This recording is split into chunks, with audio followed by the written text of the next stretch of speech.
અખિલ ભારતીય વિદ્યાર્થી પરિષદ રાજ્યમાં સરકારી તથા અર્ધ સરકારી લો કોલેજોની પ્રવેશ પ્રક્રિયા ત્વરિત ચાલુ કરાવવા મેદાને ગુજરાતભરના તમામ જિલ્લા કલેક્ટરશ્રીઓ દ્વારા મુખ્યમંત્રી સુધી આવેદનપત્ર દ્વારા માંગ પહોંચાડવામાં આવી। ગુજરાતના શૈક્ષણિક જગત માટે ખૂબ જ ચિંતાજનક વિષય છે કે ઓગસ્ટ મહિના સુધી રાજ્યની સરકારી અર્ધ સરકારી લો કોલેજની પ્રવેશ પ્રક્રિયા શરૂ થયેલ નથી। રાજ્યની અર્ધ સરકારી કોલેજોનો પ્રશ્ન ઘણા લાંબા સમયથી પડતર છે। ગત વર્ષે પણ આભાવીપ પ્રતિનિધિ મંડળ દ્વારા આ વિષયના નિરાકરણ હેતુ રાજ્ય સરકાર સમક્ષ રજૂઆત કરવામાં આવી હતી। રાજ્યની અર્ધ સરકારી લો કોલેજોની સ્થિતિ ખૂબ જ દયનીય છે, જેના લીધે આ સરકારી અને અર્ધ સરકારી કોલેજો બાર કાઉન્સિલના એકેડેમી નિયમોનું પાલન તથા જરૂરી પ્રાધ્યાપકોની નિયુક્તિ કરી શકતી નથી, જેથી આ કોલેજો હાલ એડમિશન પ્રક્રિયા હાથ ધરી શકતી નથી, જેનો સંપૂર્ણ બોજો લો ભણવા ઈચ્છુક વિદ્યાર્થીઓની કારકિર્દી પર પડે છે।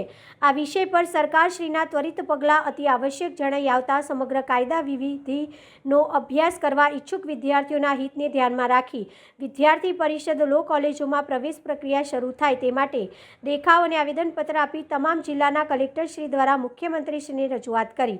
આ વિષયમાં વિદ્યાર્થી પરિષદ દ્વારા મુખ્યત્વે 3 માંગ કરવામાં આવી છે, જેમાં ગુજરાતની તમામ સરકારી અને અર્ધ સરકારી કોલેજોની પ્રવેશ પ્રક્રિયા ત્વરિત ધોરણે ચાલુ કરવામાં આવે, ગુજરાતની અર્ધ સરકારી લો કોલેજમાં બાર કાઉન્સિલર ઓફ ઇન્ડિયાના ધારાધોરણ પ્રમાણે પ્રાધ્યાપકોની ત્વરિત ભરતી કરવામાં આવે અને ગુજરાતની અર્ધ સરકારી લો કોલેજમાં સરકાર દ્વારા પ્રતિ વિદ્યાર્થીઓને આપવામાં આવતી ગ્રાન્ટમાં વધારો કરવામાં આવે।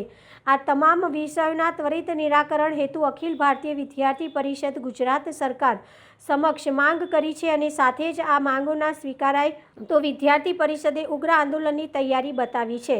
ગુજરાત પ્રદેશ મંત્રી શ્રી સમર્થ ભટ્ટ જણાવે છે કે ગુજરાતના શિક્ષણની આ પ્રકારની વ્યવસ્થા જોઈને ઘણી દુઃખની લાગણી અનુભવાય છે। શૈક્ષણિક વર્ષનો ઓગસ્ટ મહિનો શરૂ થઈ ગયો હોવા છતાં પણ હજુ સુધી લો કોલેજના પ્રવેશ પ્રક્રિયા હજુ સુધી હાથ ધરવામાં આવી નથી। આ સમગ્ર વિષયમાં કેટલાક શિક્ષણ માફિયાઓ અને સેલ્ફ ફાઇનાન્સ સંસ્થાઓના માલિકો પોતાના સ્વાર્થને ધ્યાનમાં લઈ વિદ્યાર્થીઓના જીવન સાથે ચેડા કરી રહ્યા છે તેવું સ્પષ્ટ જણાય છે, પરંતુ સરળ, સુમેળ અને સસ્તી શિક્ષા એ દરેક માનવનો અધિકાર છે। ગુજરાતની સરકારી અને અર્ધ સરકારી કોલેજોને ત્વરિત ધોરણે ચાલુ કરવા માટે ગુજરાતના ઈચ્છુક વિદ્યાર્થીઓને કાયદા વિધિની શિક્ષા મળી રહે તે માટે સરકારના શિક્ષણ વિભાગે આ વિષયમાં ચોક્કસપણે ત્વરિત પગલાં લેવા બહોળા વિદ્યાર્થી હિત માટે જરૂરી જણાઈ આવે છે।